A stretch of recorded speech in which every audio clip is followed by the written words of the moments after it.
Hello students, stages of development के क्रम में ये हमारा चौथा क्लास है और इसमें हम बचे हुए जो 6 पॉइंट्स और हैं उनको आपके साथ डिस्कस करेंगे।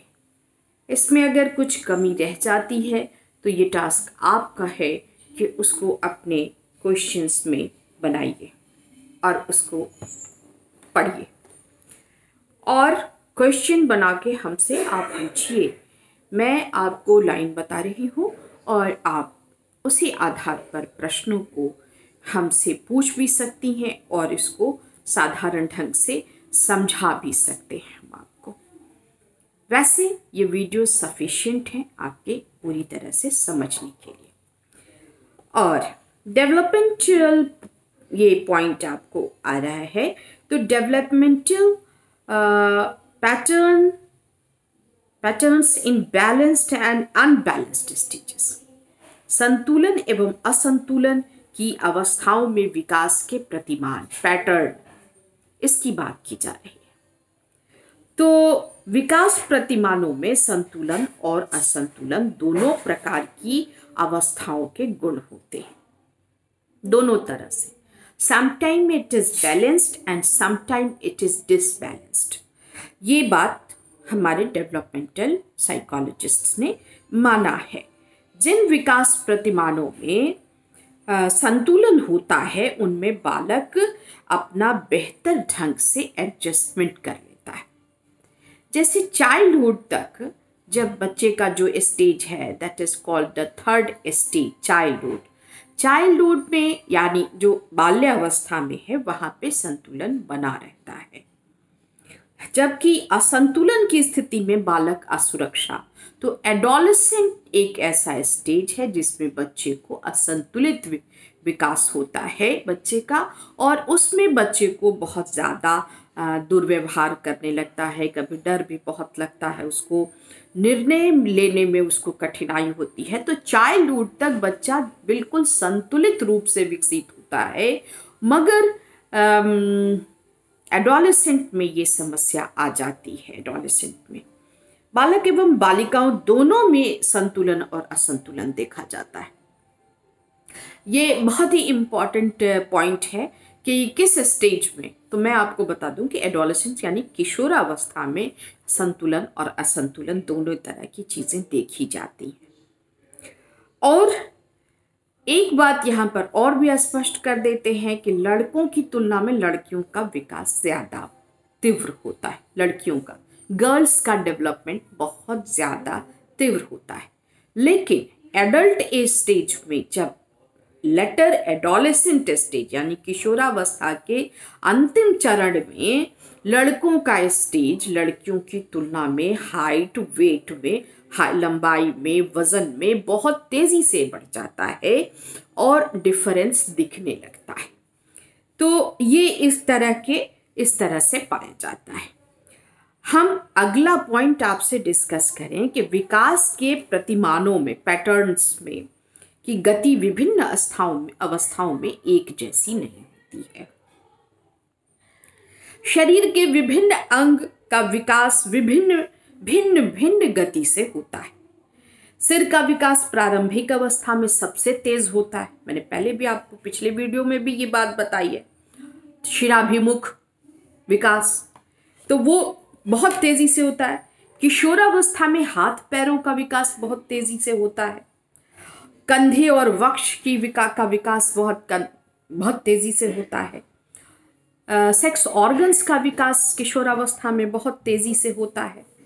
इसी प्रकार मानसिक विकास की अवस्थाएं भी अलग अलग होती हैं। बाल्यावस्था में सृजनात्मक कल्पना और विकास तीव्र गति से होकर किशोरावस्था में चरमोत्कर्ष यानी कि हाइट पे पहुंच जाता है।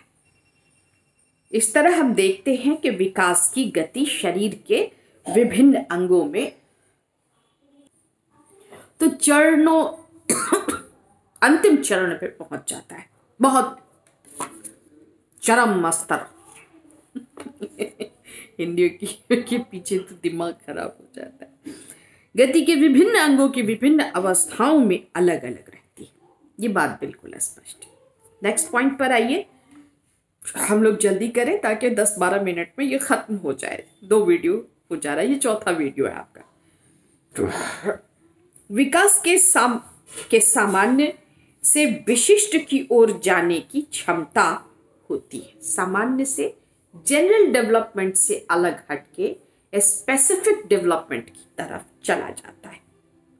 शारीरिक विकास में बालक पहले वस्तु पकड़ने के लिए संपूर्ण शरीर का प्रयोग करता है, पूरे बॉडी का,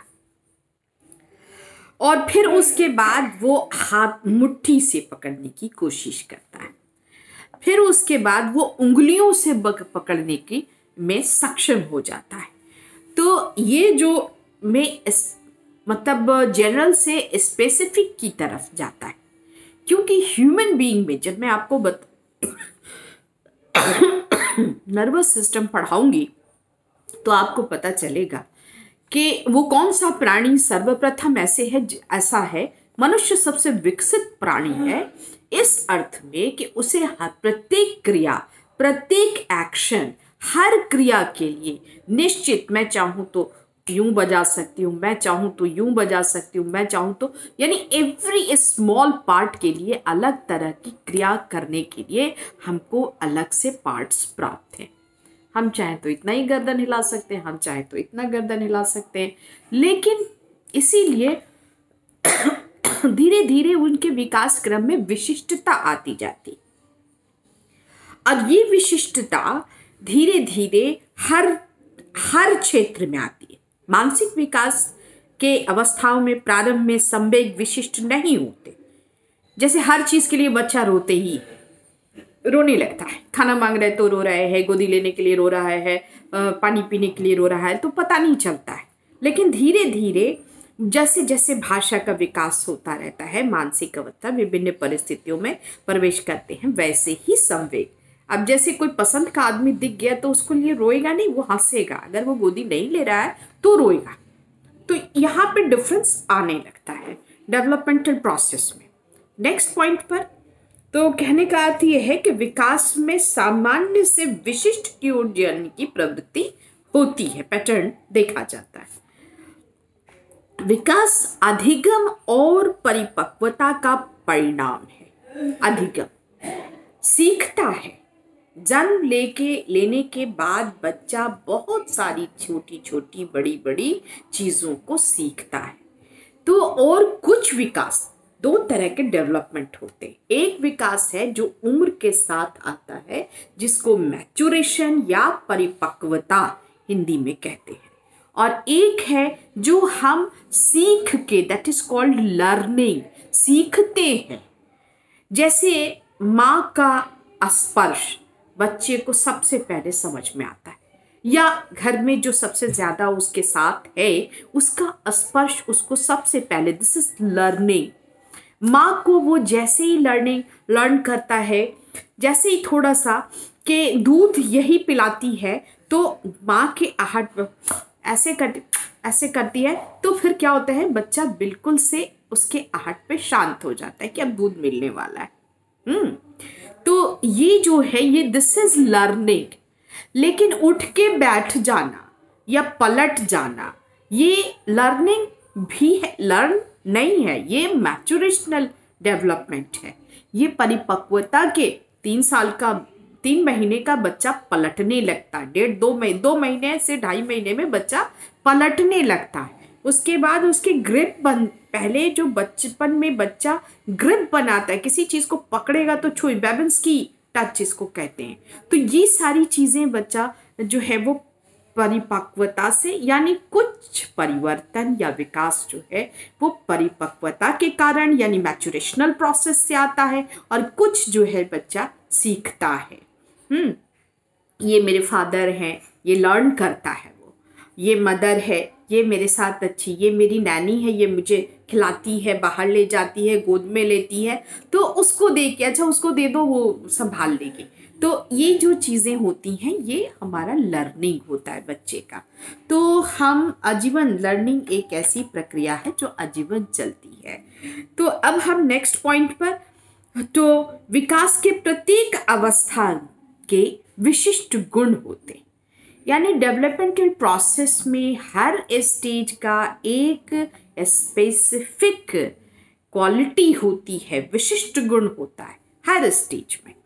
जैसे विकासिक अवस्थाओं में, विकास की अवस्थाओं में प्रत्येक आयु स्तर में की कुछ विशेषताएं होती जो उस अवस्था के लिए तो सामान्य होती हैं, पर किसी अन्य अवस्था में उनकी उपस्थिति असामान्य मानी जाती है, उसकी अनुपस्थिति। जैसे आप देखिएगा, एक थाइमस ग्लैंड होता है बच्चे में।